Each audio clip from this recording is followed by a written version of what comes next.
Hello, नमस्ते, प्रणाम, जय माता दी, हर हर महादेव। हेलो दोस्तों, नमस्ते, प्रणाम, हर हर महादेव। मैं वंदना स्वागत करती हूँ अपने चैनल। दोस्तों, आप सब कैसे हैं?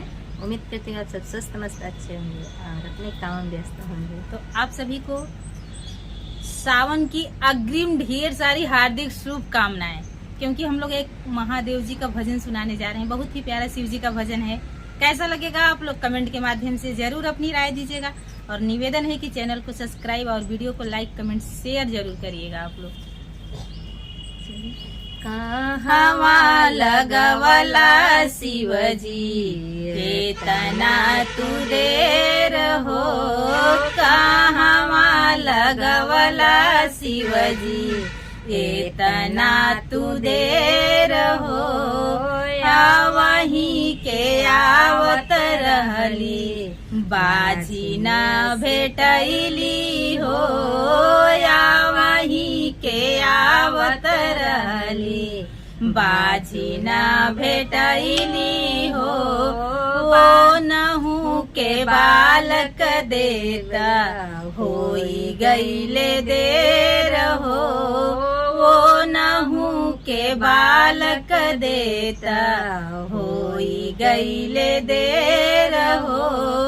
कहवा लगवला शिवजी ये तना तू देर हो। कहवा लगवला शिवजी ये तना तू देर हो। वहीं के आवत रहली लांगड़ा भेटैले हो, या वहीं के आवत रहली लांगड़ा भेटैले हो। ओ नहु के पैर देता होई गईले देर हो।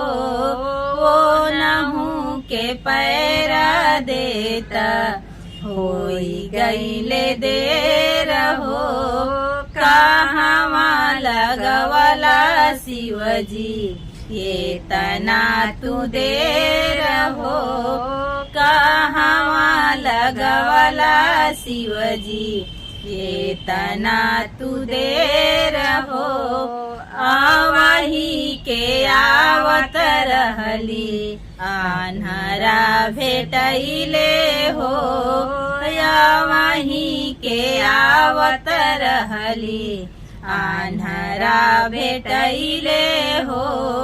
ओ नहु के नैना देता होई गईले देर हो। ओ नहु के नैना देता होई गईले देर हो। कहवा लगवला शिवजी इतना तू देर हो। कहवा लगवला शिवजी इतना तू देर हो।